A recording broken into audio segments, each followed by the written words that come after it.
Sometimes you work your hands to the bone but still lose the things you love. That's when you wonder if God's still listening. Elias Caldwell stood at the fence line, staring out over the land his family had held for 3 generations.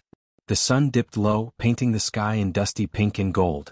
The cows moved slow, too tired to fight the dry heat, too hungry to care about the brittle grass. His boots pressed deep into the cracked soil, and he leaned against the fence rail like it could hold up more than just his weight. Truth was, the whole ranch felt like it was about to fall apart. The barn roof leaked. The well was drying. The windmill spun lazy and squeaked like it was crying. And the last 2 calves born that spring hadn't made it through their first month. But what hurt most wasn't the land or the livestock, it was what his brother Seth had done. Seth had handled the books. He had a good head for numbers and a friendly way with neighbors. Folks trusted him. So did Elias. Until the day the sheriff rode out with bad news. Money was missing. Seth had taken it, bank money, church money, even the community's cattle fund. Then he disappeared like a fox in the night. Some said he ran off to Mexico. Others whispered about cards and whiskey.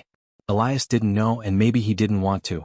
All he knew was that the name Caldwell didn't mean much anymore in Hollow Creek.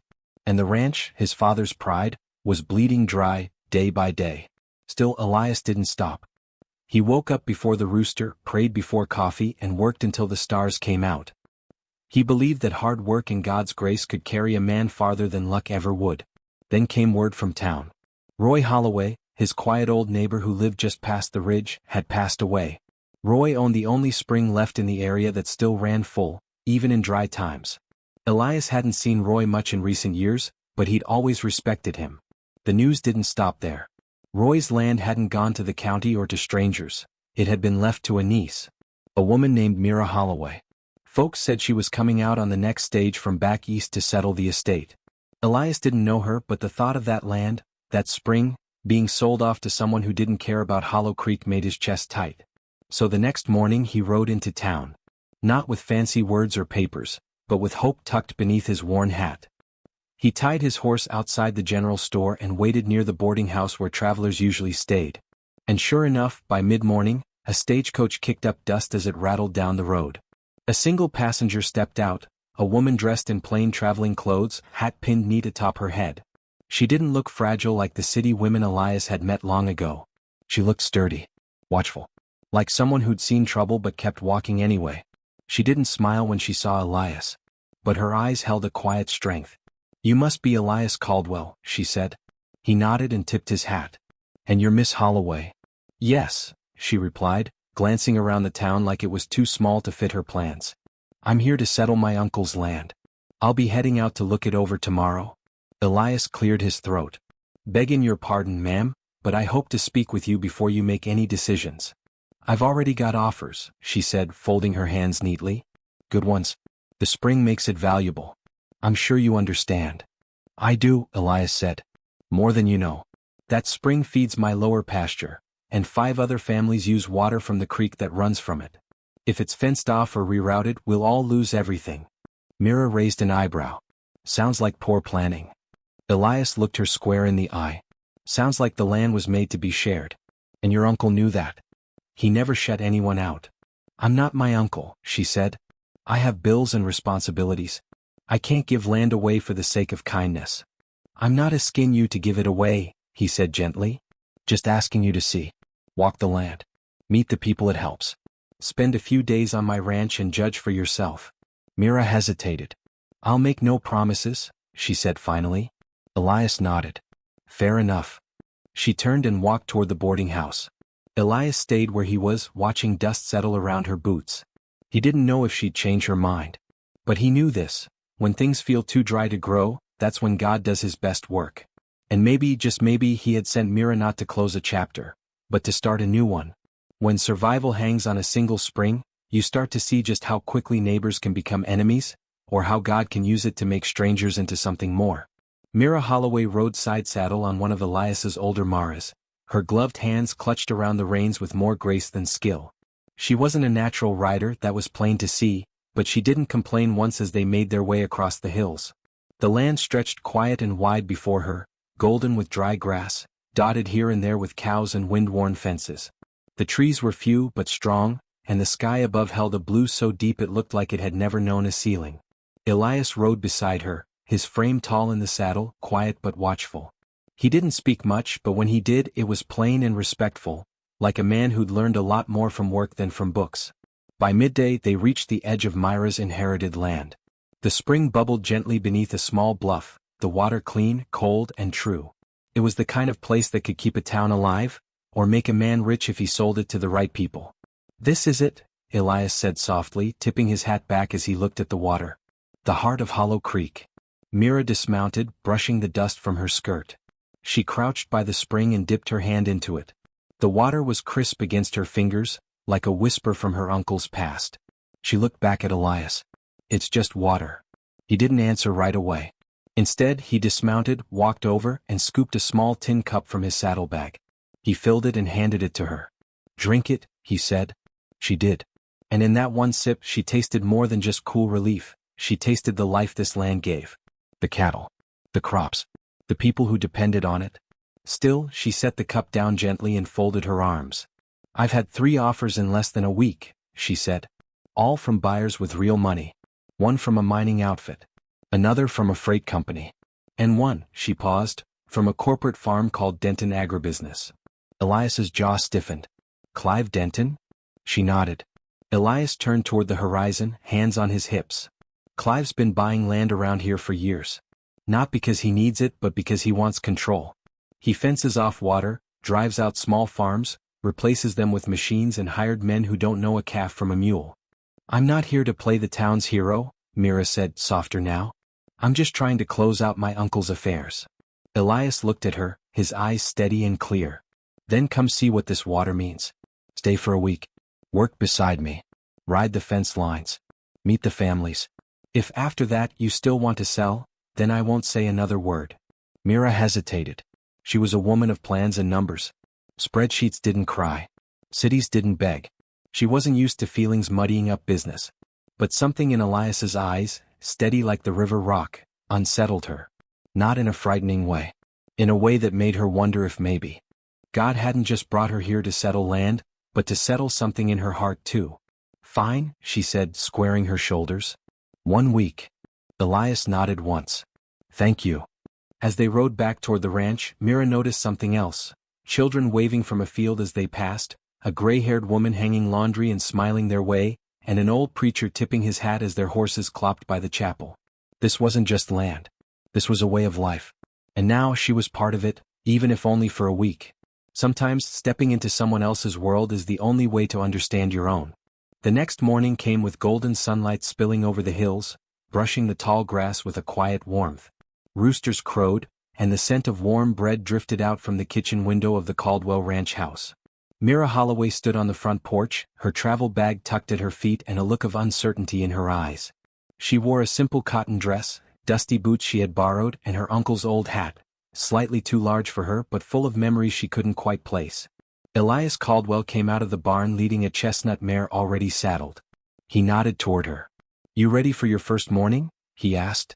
Mira picked up her bag and tried to keep her voice steady. "I've signed contracts worth more than this whole ranch, but I've never felt so out of place." Elias gave a small smile. "You'll find that the land don't care how many contracts you've signed. She just wants to know if you'll respect her." That morning Mira followed Elias through chores. She fed hens, her fingers clumsy with the feed scoop. She trailed behind as Elias checked fences and mended sagging posts. When they moved the cattle to a fresh patch of grass, she helped lift a broken gate, her boots sinking into the muddy ground. The work was hard. Her hands blistered. Her back ached before noon. But there was something peaceful about it. The rhythm. The honesty. No one on this ranch was pretending to be something they weren't. At midday they sat under the shade of an oak tree near the edge of Mira's land. Elias passed her a biscuit wrapped in a cloth and a tin cup of well water. "You're not bad with a fence post," he said, tipping his hat back. She gave a small laugh. "I grew up in a house with tools in every drawer. My mom was a vet. I helped her stitch wounds and birth puppies more times than I can count." Elias looked surprised. "That so? Thought you were all business." "I am," she said. "But business doesn't always mean heartless." The quiet between them settled like dust. Comfortable, not heavy. She looked out over the land, her land, and saw for the first time what Elias must see, the way the hills rolled like waves, how the cattle moved slow and steady like a song, and how everything depended on everything else, especially the water. "I read the Denton contract last night," she said softly. Elias turned his head. "And? They want more than just the spring. They want mineral rights, long-term leases, and the option to build processing plants right next to where your cattle graze." He looked down, jaw tight. "That's what I figured." Mira took a slow breath. "I didn't come here to save anyone, Elias. I came to finish my uncle's affairs and go back to a life I understand." Elias didn't speak. He didn't have to. The silence between them said plenty. She glanced at him, then looked back at the land again. "But," she said, "I'll stay the full week. I want to see what my uncle saw. I want to understand why he held on to this place when he could have sold it years ago." Elias nodded slowly. "That's all I ask." As they walked back toward the house, side by side, Mira tripped slightly on a root. Elias reached out to steady her, and for just a second, his hand lingered near hers. They didn't speak of it. But as the sun dipped low behind the hills and a few cattle lowed in the distance, Mira Holloway began to wonder if maybe, just maybe, this wasn't about land at all. Maybe God had brought her here to heal something she didn't even know was broken. Sometimes, it's the smallest life that reminds us how much we still need saving. It was still dark when Elias heard the soft, anxious bawling of a mother cow drifting through the quiet. He lit a lantern, pulled on his coat, and stepped out into the cool dawn air. The stars were fading, the world not yet awake. By the time he reached the far side of the birthing pasture, he found what he'd feared. A newborn calf lay still in the tall grass, its breathing shallow. The mother circled nervously, nuzzling the baby with her nose. Elias crouched low and placed a gentle hand on the calf's side. "Fever." He swore under his breath, then stood and whistled sharply toward the house. A lantern bobbed back at him through the dark. "Mira?" She reached him, hair tied up in a messy braid, still in yesterday's clothes. "What's wrong?" "It's the calf," Elias said, voice tight. "She ain't feeding. I think it's colic or fever from the birthing. If we don't get her warm and moving." Mira knelt beside the animal, already unwrapping her scarf and checking the calf's gums and eyes. Her fingers moved with calm certainty. "My mama would have had me fetch warm molasses water and rub down her legs to keep the blood moving," she said, already rolling up her sleeves. "Help me lift her." Elias looked at her, really looked at her. This city woman, in dusty boots and a borrowed coat, kneeling in the cold dirt beside a dying calf, sleeves soaked with dew. "All right," he said quietly, and together they lifted the limp body and started toward the barn. Inside, Mira worked without being told. She mixed water, warmed it over the stove, and gently forced a little into the calf's mouth using a clean rag. She massaged the tiny legs, whispering words Elias couldn't quite hear. Maybe prayers, maybe memories. Elias watched in silence. He'd nursed animals back from the edge before, but never like this. He saw the girl behind the hard suit jacket, the woman who remembered things that couldn't be found in any ledger. Hours passed. The sun rose, casting soft golden light through the barn slats. At last the calf gave a weak kick and bleated. Mira let out a shaky breath and smiled. "She's gonna make it." Elias rubbed the back of his neck. "How do you know what to do?" "My mama used to say, even the strongest life needs a little help at the start." Mira looked at him, her eyes soft. "I haven't used that part of me in a long time." Elias nodded slowly. "You did good. Real good." They stood beside the resting calf, quiet and tired. Mira's eyes wandered to the dusty Bible on a nearby shelf. "Your grandfather's?" "His and my father's before him," Elias said. "He always said grace was like the river, always there even when you forget it." Mira touched the calf's fuzzy head. "Maybe it's time I remembered it too." That evening, as they watched the calf nuzzle against its mama, Elias found himself praying, not just for the animals or the land, but for the woman beside him. That her heart, once hardened by numbers and deals, might begin to soften in ways she couldn't see just yet. Sometimes the loudest voices can't drown out the quiet strength of truth. The little church sat at the center of town, white paint peeling, bell still ringing true when pulled. It wasn't Sunday, but every rancher, widow, merchant, and farmhand had come. The pews groaned under the weight of neighbors leaning forward, anxious to hear what was about to be decided. Mira Holloway stood just outside, smoothing the skirt of her borrowed dress. The wind tugged loose strands of hair from her braid, and her boots were still dusted from the barn. She hadn't planned on speaking today. She wasn't even sure she belonged in that room. Inside, Elias sat near the front with his hat on his lap and shoulders stiff with tension. He didn't like crowds or speeches. But when the town was at risk, he showed up. That's the kind of man he was, quiet but rooted deep like the cottonwoods by the river. Reverend Bowen stepped up to the pulpit and gave a nod. We thank the Lord for this day and for the good people gathered here. Today's meeting concerns the Denton Company's proposal to purchase land for their new water project. They've sent a representative to speak on their behalf. Murmurs rippled through the church. Mira slipped in and sat quietly at the back, hoping no one noticed her. A man in a fine wool coat stood next. His shoes were shiny, his words smoother than river stones. The Denton offer is generous, he said. Guaranteed income, irrigation improvements, new jobs. We believe it's time this town moved into the future. Elias rose slowly. And what happens when the river dries up because of your pumping stations? What happens to the small farms when you own the water they need? The man smiled politely. We're offering progress, Mr. Caldwell. Some may resist change, but I'm not against change, Elias cut in, voice firm. I'm against selling out what God gave us for a quick dollar. A few folks nodded. Others looked uncertain. The man's charm was slick and people were tired. Desperate. Then a new voice spoke, clear and sure. I'd like to say something. Heads turned. Mira stood, smoothing her skirt again. Her cheeks were flushed, but her voice held steady. My name's Mira Holloway. I came to town planning to sell my uncle's land, the very land Denton wants. But over the last few days I've seen this land differently. I've seen the way Elias Caldwell stewards it. The way the animals are cared for. The way neighbors lean on each other. She paused. No one blinked. I've read Denton's contract. It's written to benefit Denton, plain and simple. Once they control the water, they control this whole valley. My uncle wouldn't have wanted that. And neither do I. A hush fell. Even the Denton man looked caught off guard. You might think I'm just a woman with no roots here. But my heart is changing.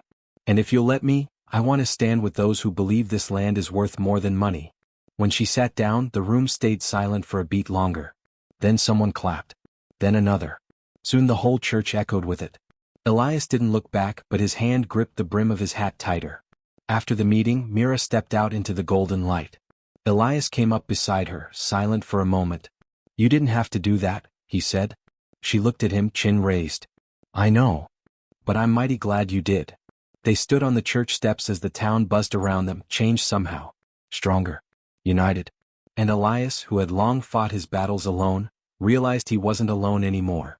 Sometimes trouble walks in quietly, and leaves the gate wide open behind it.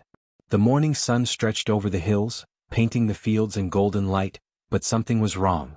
Elias stood at the top of the ridge, arms crossed tight over his chest, eyes scanning the pasture below.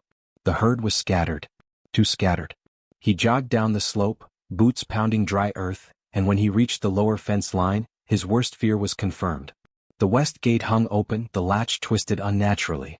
The cattle were missing, at least 15 head. Sweet mercy, he whispered, heart sinking. He walked the fence line and saw the damage clear as day, wire cut clean, boot tracks in the dirt. Not an accident. Not a mistake. Someone had done this. By the time he reached the barn, Mira was already there feeding the calf from a tin pail. She looked up when she saw his face. What happened? Someone cut the fence. I'm missing nearly 20 steers, Elias said, chest tight. They're not just gone, they were driven out. Mira set down the pail. Do you think it's Denton? Elias hesitated. Could be. But if I had to bet, I'd say Clive Denton had help. Someone who knows these pastures. Someone who wants to finish what Seth started. Mira frowned. Seth, your brother? He nodded slowly. Before he left, he got mixed up with Clive's crew. I tried to pull him out of it, but folks don't always want saving.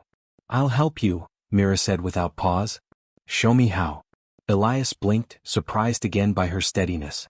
But he didn't argue. They saddled up and rode out, dust rising behind them as they followed faint tracks along the creek. Mira rode like she meant it, boots firm in the stirrups, eyes sharp. They found the first steer by the riverbank, alone and stuck in the mud. Elias dismounted and pulled it free while Mira steadied the reins. Then, deeper in the valley, they spotted more, a cluster of cattle herded roughly into a clearing. And nearby, a scrap of cloth caught on a branch. Elias dismounted, tugged it loose. A piece of blue shirt. Seth's color. Mira stepped beside him. He's here, isn't he? Or someone wants me to think he is, Elias said, eyes narrowing. Either way, they're stirring up old trouble.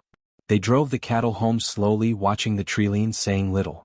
By the time they returned to the ranch, the sun was dipping low and the wind had a chill. Back in the barn, Elias removed his hat and leaned against the stall. You could have stayed behind. Mira shook her head. I don't walk away from people I believe in. He looked at her then, not as the woman who once meant to sell his future, but as someone sent for such a time as this.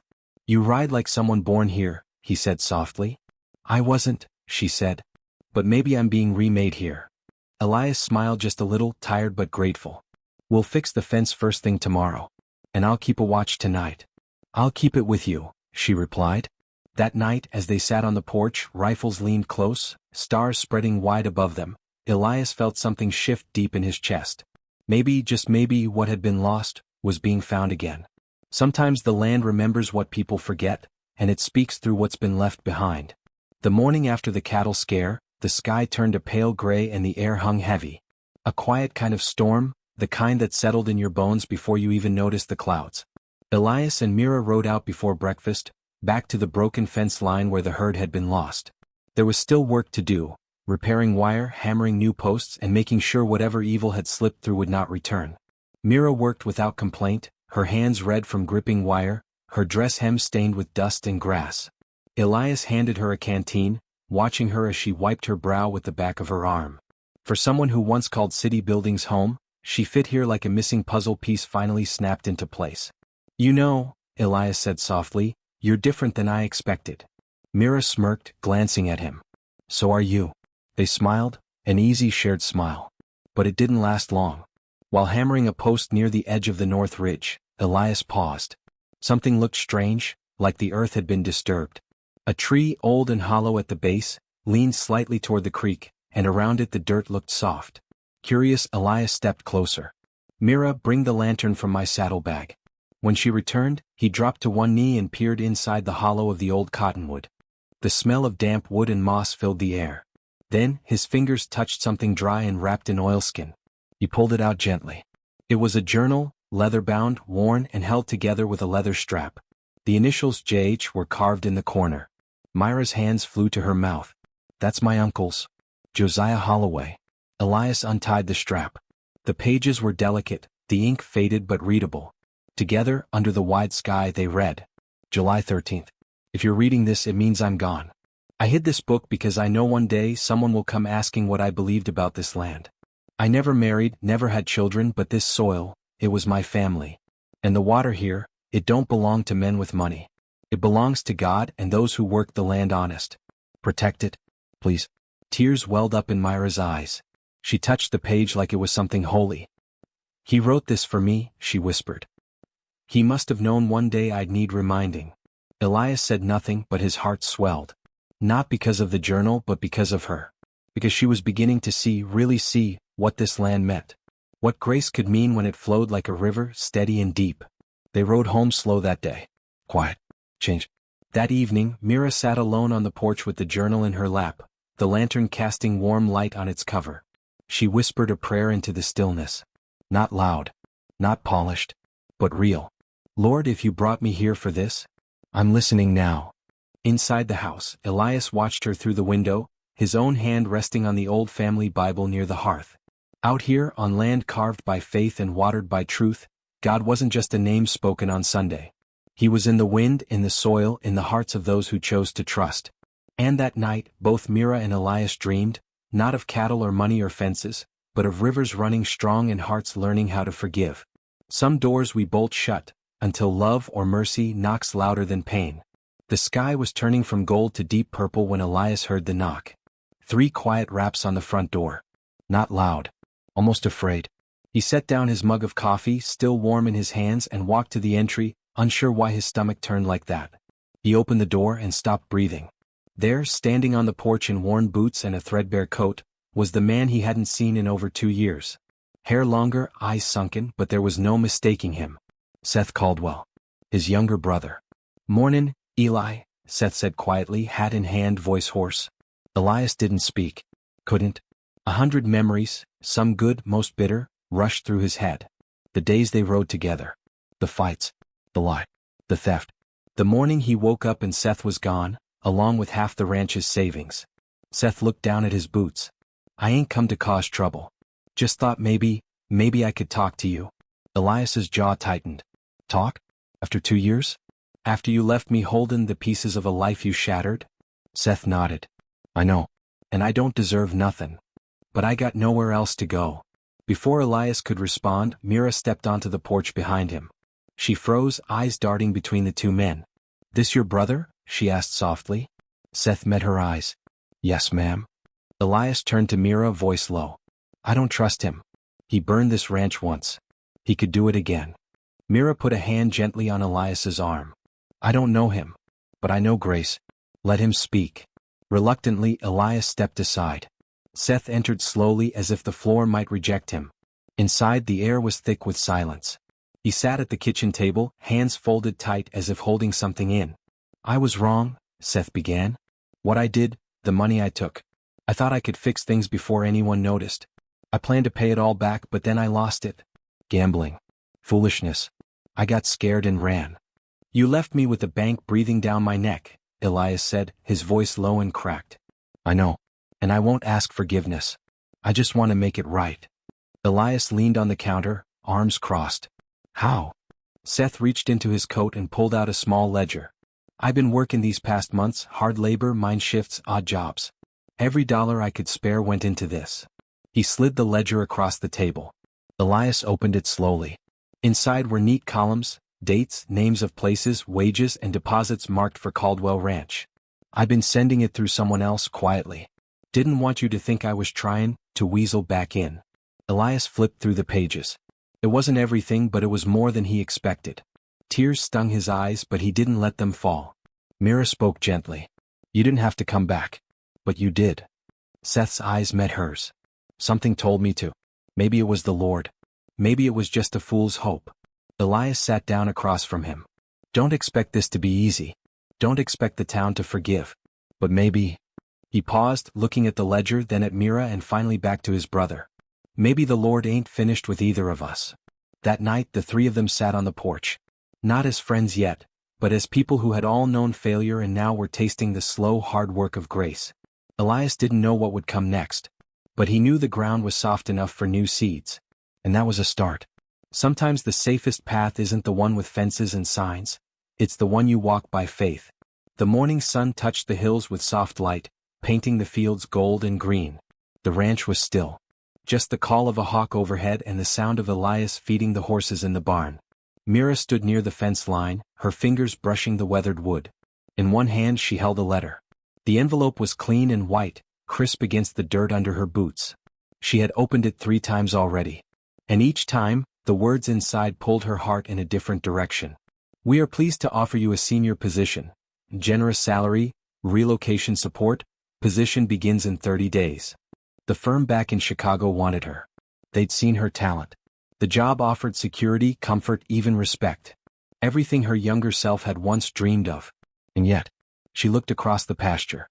Seth was helping Elias fix a loose board on the cattle pen. 2 brothers, once torn apart, slowly learning how to build again. She'd seen more change in them in 1 week than she had in years working behind glass walls and polished desks. Mira's breath caught as she watched Elias kneel beside a calf, checking its hooves. His hands were steady, gentle, worn by work, not by pride. There was something honest about the way he moved, the way he prayed over every meal, the way he said little but meant every word. This place had gotten under her skin. Later that afternoon she went into town to pick up supplies. While there, she passed the chapel, the one with white peeling paint and a crooked sign that read Living Waters Church. An old woman was sweeping the steps. She looked up and smiled. You look like someone carrying a heavy question. Mira smiled softly. I guess I am. The woman leaned on her broom.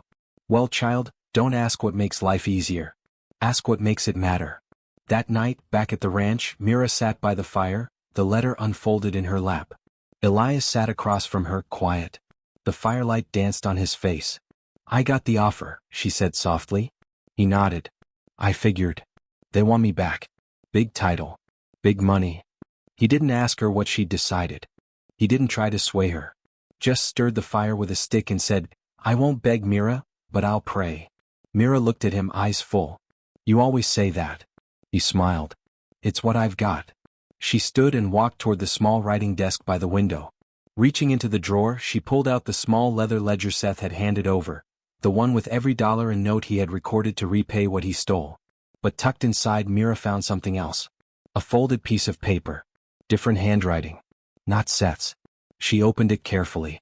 For whoever finds this, know that my land was never just dirt and trees. It was a hope. A place where something could grow. Please protect it. Not for profit but for people. Thomas Holloway. It was her uncle's writing. He must have tucked the letter in years ago. Mira sat down slowly, tears in her eyes. She thought about the corporate farm that still wanted to buy her land. She thought about the people in town trying to hold on. She thought about the river between the two ranches, still flowing strong just like God's grace. And she knew. That Sunday, Elias came home from church and found Mira standing by the gate. She wore her boots, her work gloves, and a determined look on her face. "I want to stay," she said simply. "I want to invest in both lands. Turn them into a co-op. Help the other farmers too." Elias stared at her. "You sure?" Mira nodded. "Your prayers were heard." He smiled, slow and full. Together they walked back to the house. A new chapter wasn't coming. It had already begun. When love is planted in grace, it grows deep like roots, and flows strong like the river. The summer morning was quiet and sweet. A gentle wind carried the smell of wildflowers across the field, and the sky above stretched wide and blue, like a fresh page waiting to be written on. Mira stood by the river's edge, dressed in soft white. Her eyes looked peaceful, filled with something that no job or paycheck had ever given her: purpose. Across the water, townsfolk gathered, their voices gentle, their hearts full. It had been weeks since she decided to stay, but in that short time, everything had changed. The co-op was real now. She and Elias had bought the lands, joined them into one. They met with local families who had almost given up and offered hope, a shared plan to grow crops, raise cattle, and protect the water that fed them all. And the townspeople responded, with joy, with tools in their hands, with prayer on their lips. The church pastor stepped down toward the water, smiling. "You ready?" he asked. Mira nodded. More than ever. Elias took her hand. He was quiet, but his eyes said it all. That he'd seen her strength. That he'd waited for her to believe in something more than safety. That love, like faith, took time to root, but when it did, it stayed. They stepped into the water together. Cool, clear, moving gently over their boots. The same river that once separated them was now the place where their new life would begin. The pastor raised his hand. "Mira Holloway and Elias Caldwell, you've come today not just to begin a life together, but to give your hearts fully to the Lord. To walk in His grace. To let His love guide you like this river, steady, strong, and never dry." He dipped them beneath the water, one after the other. It was only a moment, but it felt like forever. A washing. A letting go. A promise made under the open sky. When they rose again, the people clapped and cheered, voices ringing across the hills.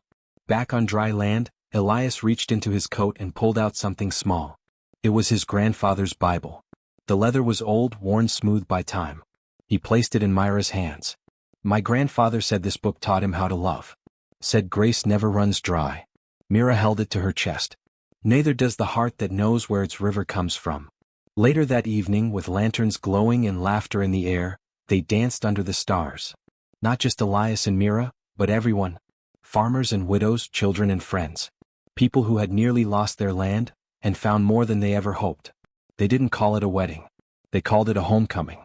And as the music played and fireflies blinked in the dark, the river kept flowing, just as God's love always does. Did this story touch your heart? Don't forget to like, share, and subscribe for more emotional Christian cowboy tales that remind us, God's grace never runs dry. Drop a comment below if you've ever felt God leading you like a river, and stay tuned for our next Western love story coming soon.